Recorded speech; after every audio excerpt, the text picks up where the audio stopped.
Well, hello everybody. My name is Carl White. I'm born and raised here in Conroe. And have enjoyed living in Conroe. My dad was the first black deputy constable here in Montgomery County. So once I got out of high school, I spent 4 years in the U.S. Army, and I came back and I went to Ticos and also became a deputy constable. Just followed in the footsteps of my dad. Uh, my dad really taught me a lot. Growing up, my dad would always tell me, boy, be your own man. Never really knew what my dad was talking about until I got older. And then I realized if you make a decision, let it be yours, not a decision based on what somebody done told you. So that's how I base my life now. Throughout my career, I've been on Montgomery County Hospital District Board of Directors. Now I serve now as the president of Montgomery County NWCP. I've always been the kind of person that just really wants to help somebody.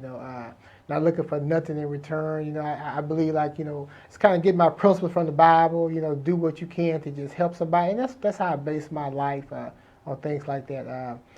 Growing up in Conroe, as a little bitty boy, Conroe has been a racial town. Conroe has had some real bad things happen in the city. Even today, Conroe is known as very segregated. Whites over here, blacks over there. In Montgomery County, we only actually have one elected black official. It's been like that for many years. I've actually ran for city council numerous amount of times. Get a lot of votes. Just not enough to win. But growing up in Conroe as a little bitty boy, my first experience with discrimination, didn't really know what it was.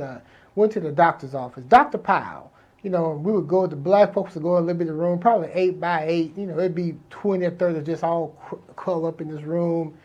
Look through the window across the way. There's a big, nice, pretty room with maybe 2 white people in it. So one day I decided to go over there and just, a little bitty boy, 8, 9 years old, and I remember being ran out of that room by a lady with a big bushy hair. She said, "You can't be over here. This is not for you." Everything. And I've always, wondered why. We used to go to the courthouse, and I remember seeing the colored and white water fountains. But I learned early in life that the water in the white water fountain and the water in the colored water fountain, they both taste the same. I don't know what the difference was, but they both tasted the same. I recall going to the theater. The blacks sit at the top, the whites sit at the bottom. But as a young man, young children, we liked that because we was able to throw popcorn down there on them. We sometimes take ice and throw ice on them, and then some old big guy would always come up there and say, "Who did this?" Nobody would say nothing. And then one day, this is why my dad became a police officer. He had a job at the theater. So we would always get in free. My friends would get in free. And then one day, our first bike, we won at the theater. My dad made sure we won that bike. So me, my brother, and my cousin, we all had that bike. And so we divided that bike. And one day I rode it. One day my brother rode it. One day my cousin rode it and everything, And it was just a great time, in school, we had a lot of teachers. I found out now that these teachers really cared about us, but growing up, you think these teachers was mean, telling you, well, boy, pay attention, pay attention, pay attention. You think they was all mean, but find out now that these teachers they just really cared about you, and I did a documentary here about the lives of black folks in Conroe, and it was called Conroe Colored Folk Style. And why I did it, because years ago I went to the library looking for black history, and I didn't find any. I've seen a lot of white history, no black history. And I asked the lady at the library, I said, "Why are there no black books? Why are no books on blacks?" And she said something I'll never forget, "Because we checked those books out to read about y'all." I will never forget that. And so, I started a production company years ago, and I had some cameras. So back in 2006, I just started videoing people. Did it for about 3 years and just stopped. Back in 2014, when I started, I had no script, no nothing. Just wanted to do something. Back in 2014, a young man who I videoed in 2008 asked me, "Are you going to do anything?" So I picked my camera back up in 2014 and videoed for 2017. This time with a script. But fortunately, what I did in 2006 and in 2014, they all just kind of came together. But what I learned, first of all, about segregation, I was talking to some of the educators here, because on my video I had the first black lady barber, but talking to some of the black educators, something they told me about desegregation. They told me desegregation was the worst thing that could happen to black folks from a school standpoint. Because what did they do? They took all the high performing black teachers and they sent them to the white schools. But they took all the low performing white teachers and sent them to the black schools. So it was the worst thing. And we also, we lost our heritage. Because I remember in this city, Conroe, I can recall, I used to DJ back in the day too, so that was like, 8 or 9 clubs, throughout Conroe. We had stores, we had a community, we had a barbecue place, we had a hotel, all that was here in Conroe. But when desegregation came, we wanted to go see what it was like on the other side of the track. And so we did that, and then over the years, all our business just disappeared. And today here in the city of Conroe, there is maybe only one black-owned storefront business, maybe 2, but one of them is a funeral home.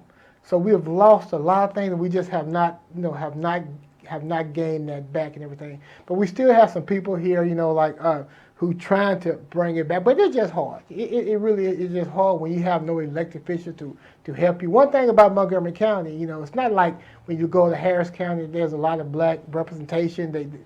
People got help. We don't have that here in Montgomery County. We don't have it. We have to do things on our own. But we're steady trying. Some of the pastors here are very vocal. Some of the people here are vocal and everything. So we just hadn't gave up. Because we know that if we don't want to be talking about the same thing today, we need to start building a foundation for our children. If not, 50 years from now, they're going to be saying the same old thing. And we don't want that to happen and everything. Because I'm in a position that I am today because of my dad. A lot of things that I wanted to do growing up, my dad told me no, because he was looking at the future. And that's why when my children, my grandchildren, I tell them about I have my son, one of my sons is 38 years old. And when he was about 30, he said, "Daddy, everything you told me came true." But it took him that while to realize that. But I learned, and I was the same way with my dad, but I found everything my dad told me, it all came true. So, and that's why, I try to encourage young people. I used to be a bad actor. Hey, believe me, I did everything under the sun. When I went in the military, there was the best 4 years, but the worst 4 years, because that was the 4 years that I used drugs like crazy. And I tell a young man, like say, hey, I've used drugs. You're using drugs now, but you need to also stop. Everything. So I can tell, and what that does is, a young man says, well, Mr. White, you use drugs? I say, yes, I did, but don't you do it now. Because I'm all about encouraging these young men, these young women to do the very best. As I mentioned, I'm president of NWCP. We have a program going on now called Change, and Change stands for Creating Habits and Necessitating Generational Empowerment, because we really believe in that phrase, life, liberty, and the pursuit of happiness. We believe in that, and I want to make sure that we give our young men, our older men, women, the tools that they need to be successful in life, and that's what some of the things that we're doing here in Montgomery County, NWCP. It's just a lot to do. I look at the world today, what's going on in the world. I still see forms of slave codes. I still see forms of black codes. I still see Jim Crow, and people are trying to bring it back. I tell folks, you hear those saying, "What goes around comes around," and I see some of those same old mindset from these same old people wanting to put us back. But I want to tell every black person. When you look in the mirror, I want you to realize you are part of a race of the strongest group of people who have ever walked the face of this earth. So much have been thrown at us, and we're still standing. So you look in the mirror, and you be proud of yourself to say, I'm a black man, I'm a black woman. And you take that blackness, and you go and encourage, first of all, encourage yourself, and then you encourage somebody else to stand up, be tall, love your community. Don't talk about your community. Love your community and do what you can to help your community, because this is our community. This is our world. Some people, I've heard the thing, the white Jesus, but we don't know what color Jesus was and everything. But Jesus did one thing that I like about Jesus. He loved everybody. So we Keep on loving everybody, because that's what kept us here. The love that we have in our heart for those people who have mistreated us, we still love them. That's what's keeping us here and keeping us going, and we keep on moving. We can't be stopped now. We're on there as a black race. We're on a train that can never be stopped. That train is getting bigger. Things are being knocked out the way because we are a black race. We're just moving.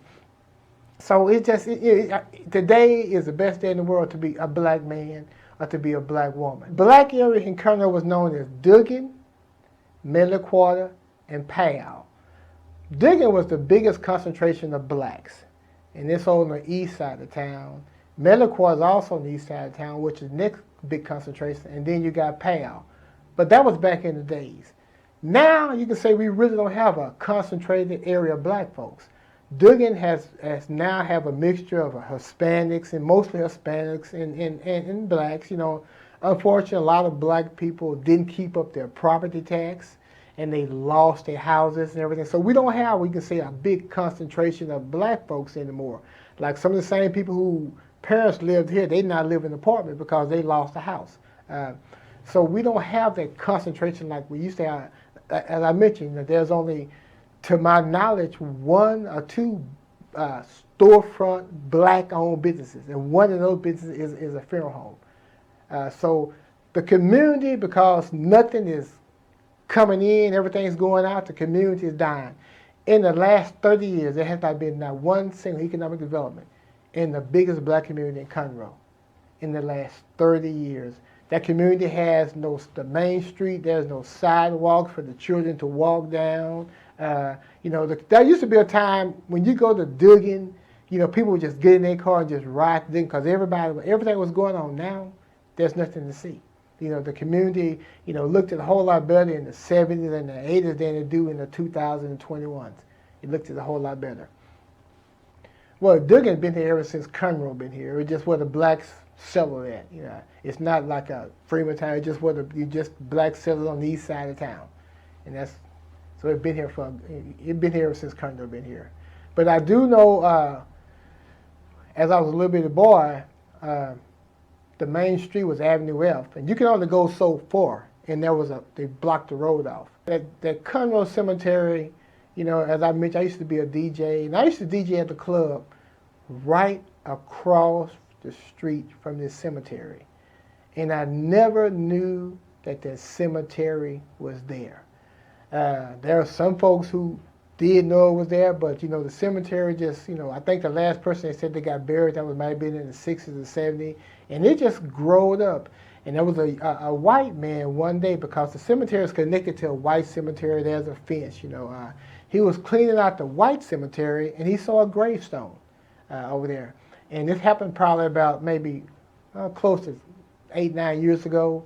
This process started, and now they went in and cleaned out the cemetery. We got a Buffalo Soldier buried over there. We got I can't recall the name right now, but the first black junior high school, the principal is buried over there. There's a lot of people buried in that cemetery. Luther Dorsey is the Buffalo Soldier over there, But it was just amazing. It was kind of ironic that there's a black cemetery, and a lot of us who are black did not even know it was over there. That cemetery is located in what they would call the Medley Quarters community. Medley Quarters is another black community here in Conroe, and that's located in the Medley Quarters on the east side of town, called the Medley Quarters is where it's located at. It's also right next to Conroe College. Conroe College, back in the day, the first Conroe College that we had was on the west side of town. It burned down years ago, and they built another Conroe College. And then as a little boy, I remember the college growing up. The college they ran programs from Prairie, had programs out of there. It was a Bible college.